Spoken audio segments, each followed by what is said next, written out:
semuanya. Apa kabar? Semoga kita semua sehat dan baik-baik saja.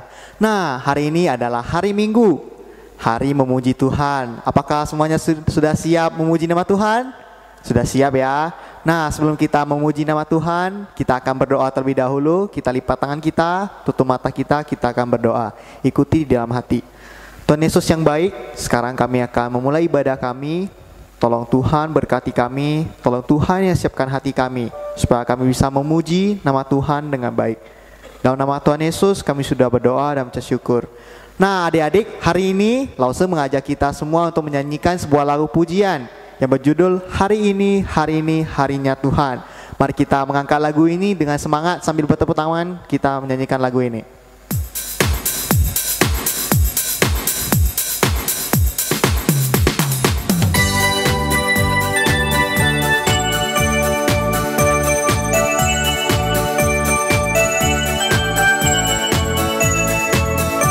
Hari ini,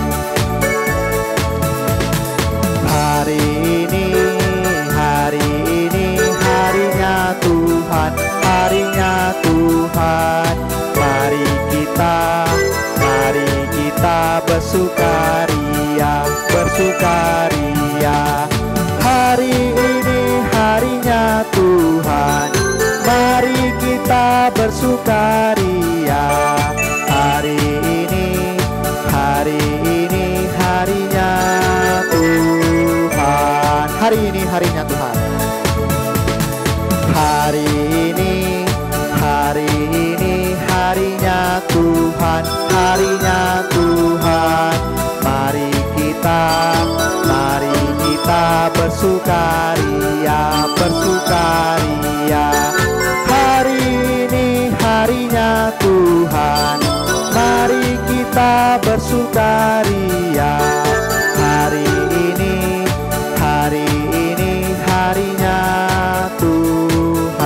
Hari ini harinya Tuhan. Hari ini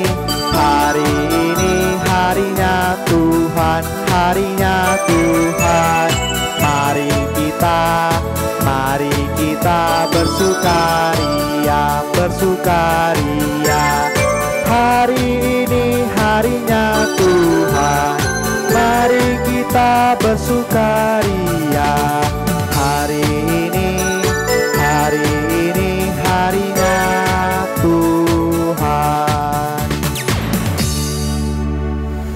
Nah adik-adik, sekarang telah tiba waktunya kita untuk mendengarkan firman Tuhan. Mari kita siapkan hati kita untuk menerima firman Tuhan. Tetapi sebelum itu, Lause mengajak kita untuk menyanyikan sebuah lagu pujian yang berjudul This Is My Desire. Mari kita nyanyi lagu ini dengan serius.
Lord, have your way in me. Mari kita mengangkat lagu pujian dari awal. This is my desire.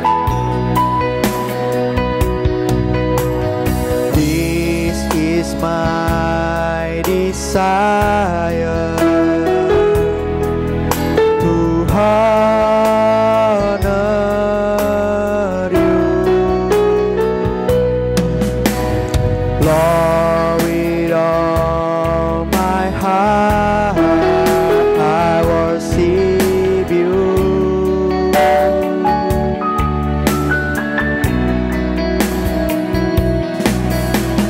All I have within me, I give you praise.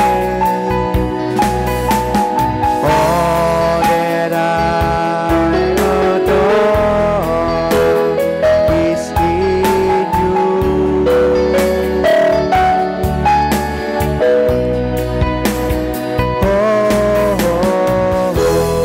Lord, I give you my heart, I give you my soul,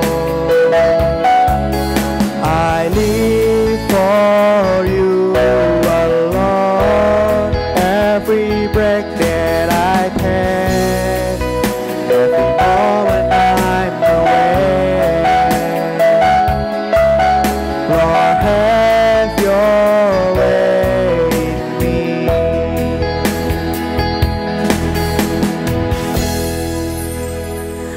Ayo anak-anak, sebelum kita mendengarkan firman Tuhan, kita akan berdoa terlebih dahulu. Mari kita berdoa. Tuhan Yesus yang baik, pada pagi hari ini kami akan belajar firman-Mu. Tuhan, tolong kami untuk dapat mengerti dan dapat memahaminya. Terima kasih Tuhan, dalam nama Tuhan Yesus kami berdoa. Amin. Anak-anak yang dikasihi oleh Tuhan, anak-anak pernah nggak lihat lampu ini? Sekarang mungkin kita jarang melihatnya ya. Ini adalah lampu yang digunakan pada zaman dahulu, saat belum ada listrik, belum ada bolam. Nah, orang-orang menggunakan lampu ini sebagai penerangan di dalam rumahnya. Nah, lampu ini tidak akan menyala kalau tidak ada minyaknya. Jadi mereka harus selalu mengisi dengan minyak. Kalau terlambat mengisi bisa mati. Kalau mereka tidak punya persediaan minyak di rumah, bisa-bisa lampu mereka tidak bisa dinyalakan. Nah, Tuhan Yesus pernah mengajarkan kepada murid-muridnya tentang perumpamaan yang berkaitan dengan lampu dan minyak. Perumpamaan itu berjudul perumpamaan tentang gadis-gadis yang bijaksana dan gadis-gadis yang bodoh. Bagaimana ceritanya perumpamaan ini? Nah, suatu hari di sebuah kota ada kesibukan. Nampak gadis-gadis sedang berdandan, sedang memilih baju yang layak dikenakan untuk ke pesta. Mereka rupanya mau ke pesta pernikahan. Wah, mereka senang sekali. Mereka berangkat dengan penuh bersemangat. Mereka membawa lampu dan juga minyaknya. Tapi ternyata tidak semua membawa minyak. Hanya ada 5 orang yang membawa minyak dan lampu, dan kemudian hanya 5 orang yang membawa lampu. Mereka semua bergembira hatinya. Mereka berjalan dengan penuh semangat sampai akhirnya mereka tiba di suatu tempat. Mereka bercerita, bersendoguro, bergembira, menceritakan banyak hal.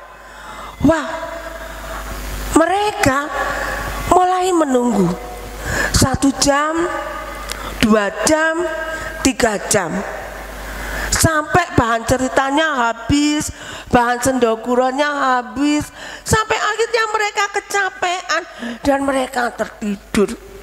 Waduh, kenapa ya rombongan mempelai laki-laki belum datang? Karena mereka terlalu lama menunggu rombongan mempelai laki-laki datang, semua mereka akhirnya tertidur. Saat mereka tertidur, mulai mendekati tengah malam, tiba-tiba ada orang berteriak, "Hai, rombongan pengantin mau datang, cepat!" Wah, mereka semua kaget, mereka terbangun dari tidurnya, langsung terlonjak.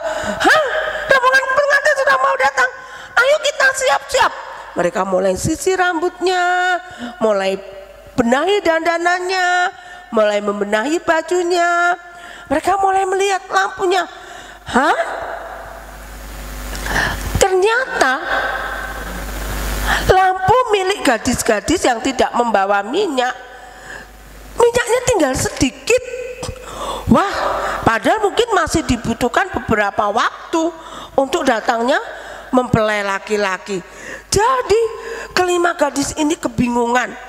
Mereka bingung apa yang harus mereka lakukan. Nanti kalau sebelum pengantinnya datang lampunya mati bagaimana? Waduh, mereka bingung setengah mati. Karena bingungnya mereka bilang kepada teman-temannya, kamu kan bawa minyak, boleh nggak bagi sedikit dengan saya? Wah, temannya bilang, wah nggak bisa, ini nggak bisa kami bagi. Karena kalau kami bagi, kami pun takut lampu kami juga minyaknya tinggal sedikit. Nanti nggak cukup untukmu dan nggak cukup untuk saya. Teman-teman yang punya persediaan minyak juga bilang begitu. Begini saja, kalian coba beli. Salah satunya memberikan usul demikian, kalian beli mumpung belum datang, cepat-cepatlah pergi. Akhirnya kelima gadis yang minyak lampunya tinggal sedikit cepat-cepat pergi. Mereka mulai mencari-cari. Wah, kok nggak ada warung yang buka? Mereka tanya, Pak, di sini ada warung buka nggak? Wah, nggak ada. Ini sudah tengah malam, semua orang sudah tidur. Wah, mereka sedih sekali. Ternyata tidak ada yang berjualan minyak di tempat itu. Mereka bingung, aduh apa yang harus kita lakukan? Tidak ada lagi yang jualan minyak. Nanti kalau lampu kita mati bagaimana? Ya sudah, mau bilang apa? Ayo kita kembali aja ke tempat pesta. Akhirnya tanpa mendapatkan minyak, mereka mulai berjalan. Mereka kembali ke tempat di mana pesta akan diadakan. Mereka berjalan dengan penuh semangat. Tapi betapa kagetnya mereka ketika mereka sampai di tempat di mana pesta itu diadakan. Ternyata pintunya tertutup, tidak dibuka. Wah, mereka kebingungan. Bagaimana mungkin ini? Mereka ketuk-ketuk pintu, tapi tidak ada yang membukakan pintu. Mereka sedih sekali karena akhirnya mereka tidak bisa masuk ke dalam tempat di mana pesta itu diadakan. Nah, anak-anak yang dikasihi oleh Tuhan, perumpamaan ini mengajarkan kepada kita untuk berjaga-jaga. Loh, berjaga-jaga dari apa, Bu Eni? Berjaga-jaga menanti saat Tuhan Yesus datang kedua kalinya. Anak-anak yang dikasihi oleh Tuhan, suatu kali nanti, suatu saat Tuhan Yesus akan datang untuk kedua kalinya. Kita tidak tahu kapan waktunya Tuhan akan datang. Bisa besok pagi, bisa bulan depan, bisa tahun depan, 10 tahun lagi, 100 tahun lagi, atau 1000 tahun lagi, kita tidak tahu. Tetapi yang kita tahu pasti, suatu saat Tuhan akan datang dan kita juga akan menghadap Tuhan. Cerita perumpamaan ini mengajarkan kepada kita, kita harus berjaga-jaga supaya saatnya Tuhan datang, kita dalam keadaan bersiap sedia. Tidak seperti 5 gadis bodoh tadi. Dia tidak siap ketika mempelai laki-laki datang karena lampu minyaknya habis. Nah, anak-anak yang dikasih oleh Tuhan, bagaimana caranya kita berjaga-jaga menunggu kedatangan Tuhan Yesus yang kedua kalinya? Yang pertama, kita harus belajar firman Tuhan. Dengan belajar firman Tuhan, kita mengetahui apa kehendak Tuhan. Karena kita sedang menunggu kedatangan Tuhan, maka kita harus mengetahui apa sih yang dikehendaki Tuhan, supaya ketika nanti waktu Tuhan datang, kita sedang ada di dalam kehendaknya. Yang kedua, kita harus melakukan apa yang dikehendaki oleh Tuhan. Jadi bukan hanya membaca firman Tuhan, bukan hanya belajar firman Tuhan, tetapi kita harus melakukannya. Tuhan ingin kita melakukan apa yang diperintahkannya. Karena apa yang diperintahkan oleh Tuhan itu sebenarnya adalah untuk kebaikan kita. Karena itu kita tidak boleh berhenti pada belajar firman Tuhan saja, tetapi kita harus melakukannya. Kalau firman Tuhan mengajarkan kita menghormati orang tua, kita harus menghormati orang tua. Kalau firman Tuhan mengajarkan kita harus hidup jujur, kita harus hidup jujur. Kalau kita diajar oleh firman Tuhan untuk tidak membalas kejahatan dengan kejahatan, maka kita juga tidak boleh membalas kejahatan dengan kejahatan. Yang ketiga, kita harus setia. Setia apa? Setia melakukan firman Tuhan. Jadi bukan hanya saat kita senang kita setia melakukan firman Tuhan. Kalau kita nggak senang, kita nggak mau melakukannya. Oh, firman Tuhannya sesuai dengan keinginan saya, kita melakukannya. Oh, firman Tuhan nggak sesuai dengan keinginan saya, kita tidak mau melakukannya. Kita harus setia dalam melakukan firman Tuhan dan setia di dalam mengikut Tuhan. Kapan saja waktunya kita harus tetap mengikut Tuhan. Jangan hanya ketika kita senang, oh kita sedang senang-senang, hati kita sedang gembira, kita mau ikut Tuhan, kita mau taat sama Tuhan. Tapi ketika kita sedang dalam masalah, kita sedang sedih, kita diejek orang, kemudian kita nggak mau mengikut Tuhan lagi. Anak-anak yang dikasih oleh Tuhan, setia itu ukurannya waktu. Jadi jangan berhenti di dalam mengikut Tuhan apapun keadaan kita, baik suka maupun duka, kita harus tetap setia mengikut Tuhan. Dalam suka maupun duka, dalam menyenangkan maupun tidak menyenangkan, kita tetap harus melakukan perintah Tuhan. Ayo anak-anak yang dikasihi oleh Tuhan, kita sama-sama berjaga-jaga menunggu saat datangnya Tuhan untuk kedua kalinya. Ayo kita berjaga-jaga dengan cara belajar firman Tuhan, melakukan firman Tuhan, dan setia kepada Tuhan. Nah anak-anak, untuk mengakhiri cerita kita hari ini, mari kita bersama-sama membuka Alkitab kita dari Markus pasal 13 ayat yang ke-33. Sudah ketemu? Jangan lupa nanti digaris bawahi ya di rumah supaya sebagai tanda. Kita baca sama-sama ya, di rumah juga membaca. Markus 13 ayat 33. Hati-hatilah dan berjaga-jagalah, sebab kamu tidak tahu bila manakah waktunya tiba. Markus 13 ayat 33. Hati-hatilah dan berjaga-jagalah, sebab kamu tidak tahu bila manakah waktunya tiba. Mari kita berdoa. Tuhan Yesus, terima kasih. Kami bersyukur untuk firman Tuhan hari ini. Tuhan, tolong kami untuk sabar menunggu kedatangan Tuhan. Tuhan, tolong kami untuk terus belajar firman Tuhan. Tuhan, tolong kami untuk selalu mentaati apa yang diajarkan oleh Tuhan.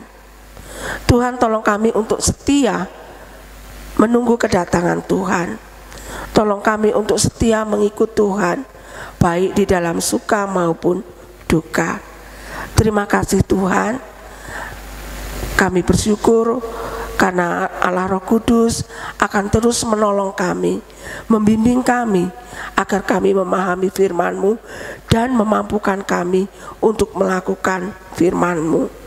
Terima kasih Tuhan. Dalam nama Tuhan Yesus kami berdoa. Amin. Baiklah anak-anak yang dikasih oleh Tuhan, selamat hari Minggu. Tuhan Yesus memberkati.